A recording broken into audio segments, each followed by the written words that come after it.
2020 Laramie fender flares OEM on my 2019 Ram 1500 Bighorn. I'm going to show you guys the process it takes to clean, install, and how it looks overall. So stay tuned and watch what it takes. So here's what everything looks like laid out. The kit does also include the mud flaps that meet the curvature of the flares. You get new hardware, and everything's pre-drilled on these as well. So if you're wondering, you're not like you're drilling holes in your flares. Everything's just gonna mount where the existing hardware is at. The first thing I'm gonna do is I'm gonna wipe my entire truck down with the IronX by CarPro. It's been a few months since I've actually fully detailed this, and we're just slowly starting to come out of wintertime here in Ohio. So I wanna make sure I don't have any rust spots in my paint embedded in the clear coat. So I'm gonna wipe all that off and clay bar it, and then I'm gonna go ahead and start installing the passenger side flares on this truck. So real quick before I apply the IronX, I'm actually not gonna wash my truck. And as you can see, there's a little bit of dirt on here. So the first thing I'm gonna use is this Best Show Spray Wax by Griot's Garage. And this is gonna allow me to wipe this little bit of dirt off with the microfiber while lubricating it without scratching my paint. So first I'm gonna wipe it down with that and then hit it with the IronX. And we'll go from there.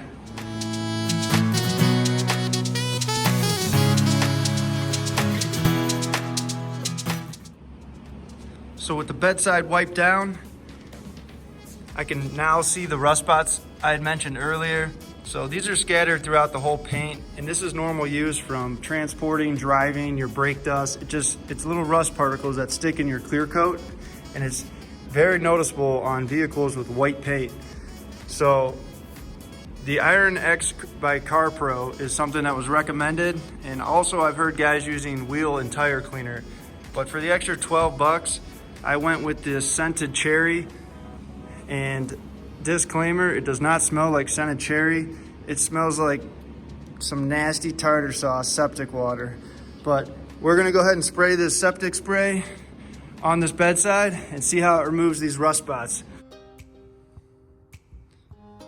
All right, so real quick, I sprayed some of this on here and I was trying to wipe it off and I noticed zero change. So I went ahead and read the instructions. And you're supposed to spray this stuff on after you shake the bottle and wait 3 to 5 minutes. So take two. All right, so I went ahead and sprayed the IronX all over this bedside here. And it's pretty cool because wherever you have rust, it actually does a chemical reaction and it changes purple to help you locate this stuff. So what this is just right here, there was a speck and it's dripping the purple once it oxidizes. Helps you locate the little specks. So I'm gonna wait like 2 more minutes. I'm gonna wipe all this off and see how it works. And it's done. The secret is you gotta wait. Wait to 3 to 5 minutes. This stuff will actually dry into like a tacky film, and it'll feel like you're working almost with clay when you're using your microfiber. So I went ahead and pulled out all the rust and then went over everything with the spray wax just to get all the extra residue off. So what I'm gonna go ahead and do next is I'm gonna line up my hardware and go ahead and put this flare on.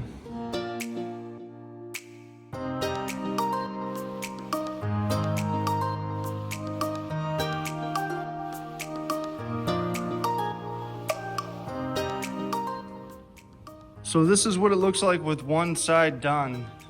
It took me a little longer than I thought it would, but most of it was just playing around if I needed to put the splash guards on first or after the flares, and you end up putting them on first.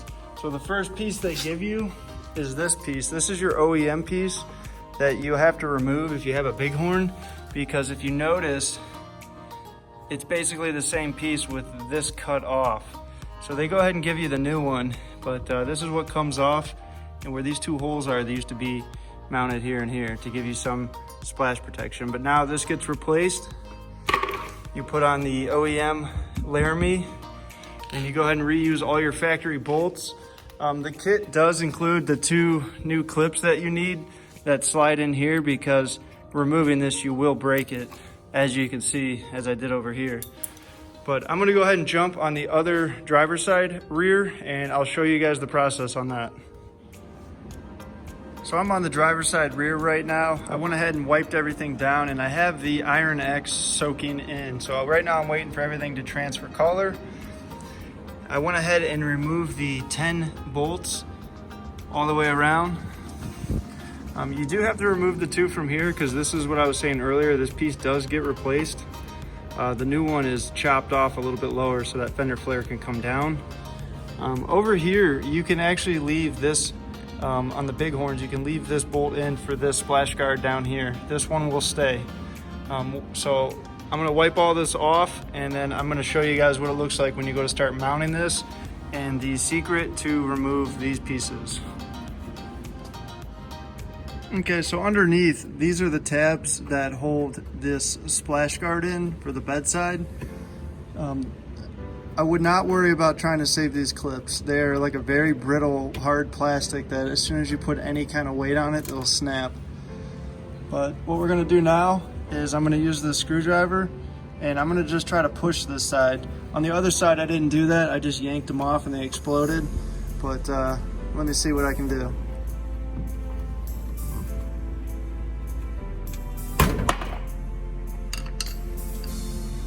So the screwdriver is the way to go. I did not break any clips on this roundabout. So now I'm gonna go ahead and clean where I was not able to clean before. And we'll go ahead and put the new replacement piece on. So as the Iron X is waiting its 3 to 5 minutes, I wanna show you the difference. So this is what we just removed. And you can see that those 2 clips used to be inside the channel where the new fender flare is gonna go. So the Laramie one is the same part, but only utilizing the 1 screw. And it's actually notched on that right hand side for the flare to rest in place. So as soon as I finish wiping that off, we're gonna go ahead and snap this back in, and we'll start installing the fender flare.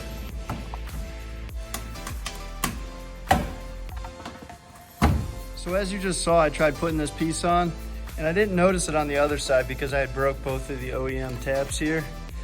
But you actually have to pull this tab out. And in doing so, we're gonna break it.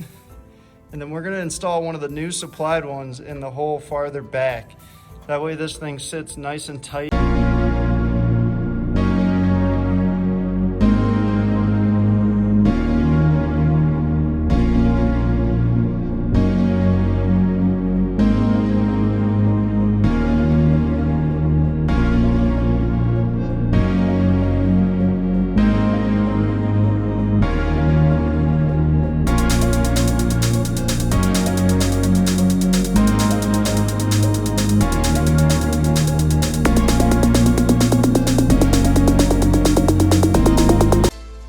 Something I just learned. You actually do have to replace those tabs.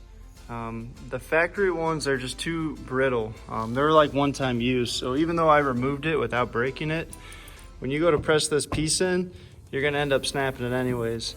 The ones they give you are a lot more durable and can withstand the force of pushing it in. So with this piece in, I'm gonna go ahead and set the camera on the tripod, and we'll go ahead and start dry fitting the flare.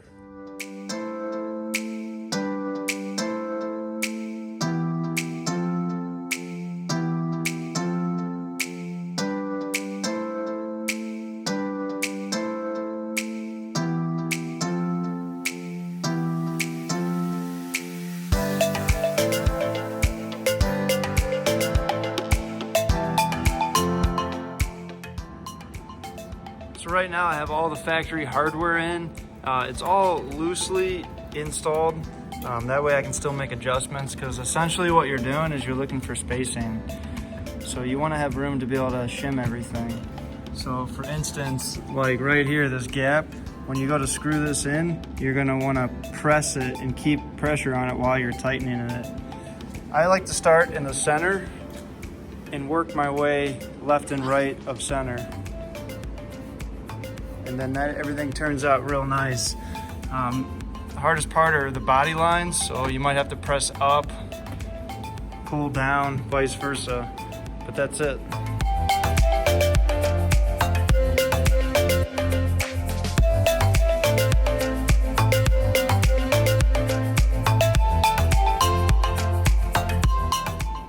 So this is with both rear end flares done.